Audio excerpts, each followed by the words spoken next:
قل لو كان البحر مدادا لكلمات ربي لنفد البحر قبل أن تنفد كلمات ربي ولو جئنا بمثله مددا.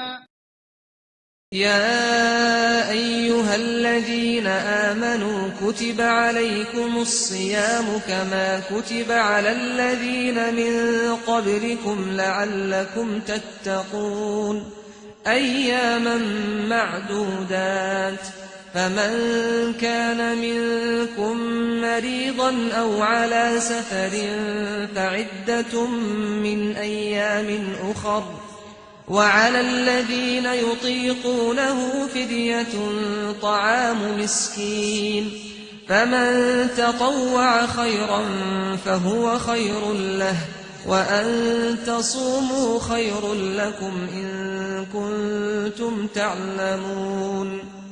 السلام عليكم ورحمة الله وبركاته. walaalyaal ku soo dhawaada channelka sax aqeedadaada.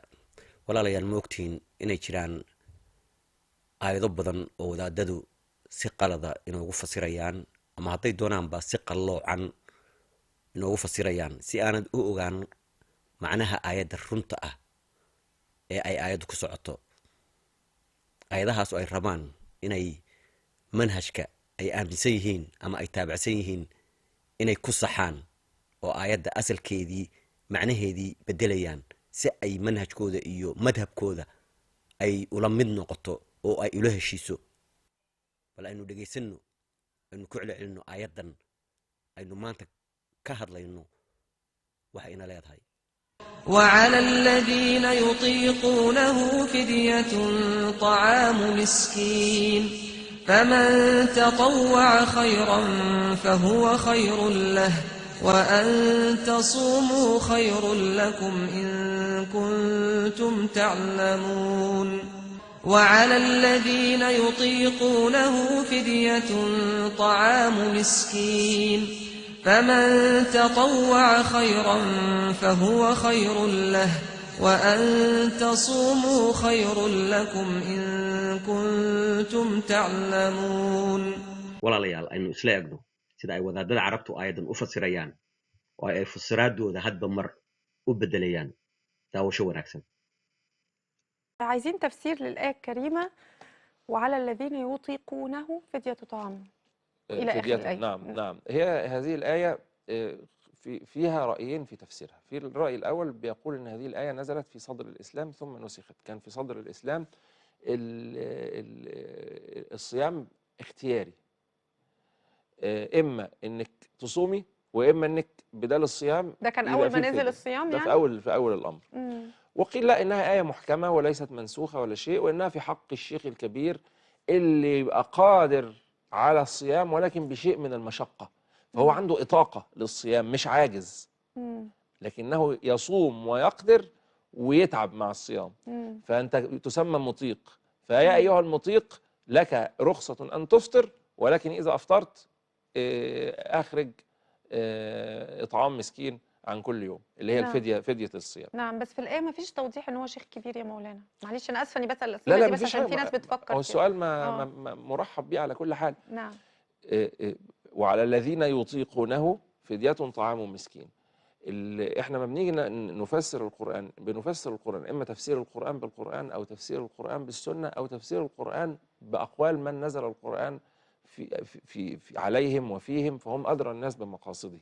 فابن عباس رضي الله عنه أشار إلى أن هذه الآية لما نزلت في الشيخ الكبير كما في صحيح الإمام البخاري. نعم. يعني نزلت على موقف معين. نعم. زي سورة المجادلة زي نعم. كده بتبقى نعم. نازلة في موقف، في نعم. قصة معينة، فهي نزلت على شيخ كبير. في خصوص الشيخ الكبير. نعم. jira ra'yiga koobaad waxa weeye bilowgii islaamka ayay aayaddan soo degtay ka bacdi aayad kale ayaa ilaahay soo dejiyey oo nasakhaysa aayaddii hore.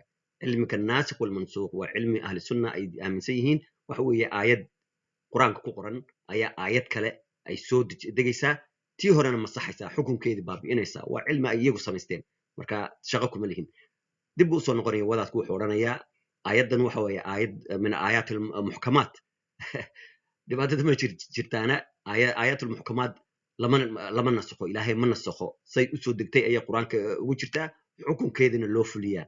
marka wuxuu yidhi waa intuu dib isugu noqday buu yidhi waa آيات المحكمات رأي كلام ليه وحوي آراء من الآيات المحكمات وحورنا يا آيات دون واحد كسو دكتي قفك الشيخة إن صونتو كارين كبردي أي سؤاشي كو أتكلم واحد تري شيخ واسدي مش شيخ كم تري حاجة شيخ كنت مرة سو شيخه نتري بره وترينا يا ورنا يا ابن عباس باوح يري هبل باوح يري شيخ عاصي أي تري شيخ عاصي آيات كسو دكتي marka wuxuu oranayaa aayadan waxay ku soo degtay qofka da'da weyn ee sheekha ah aan soon inta kari karayn laakiinse inkastoo aan ku waafaqsanahay ra'yigaas oo uu ka mid yahay qofka da'da ah waxa jira dad kale oo aayadan khusayso sida qofka maxaa la yiraahdaa meesha qorraxdu aanay dhicin jooga sida Yurub oo kale Norway Sweden dhulkaas ay qorraxdu waxay dhacdaa wax la Soomaa 20 saacadood goordambe qorraxdu dhacdo wax la Soomaa 20 saacadood 18 saacadood marka dadkaas oo kale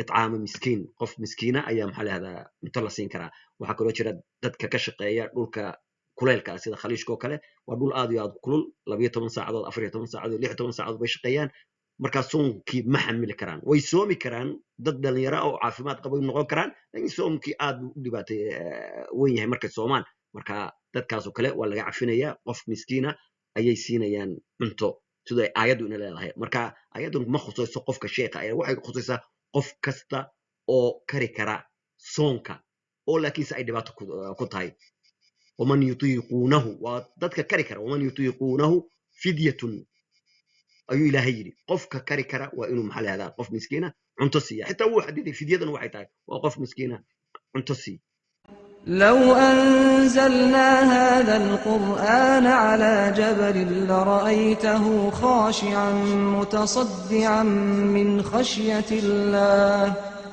وتلك الأمثال نضربها للناس لعلهم يتفكرون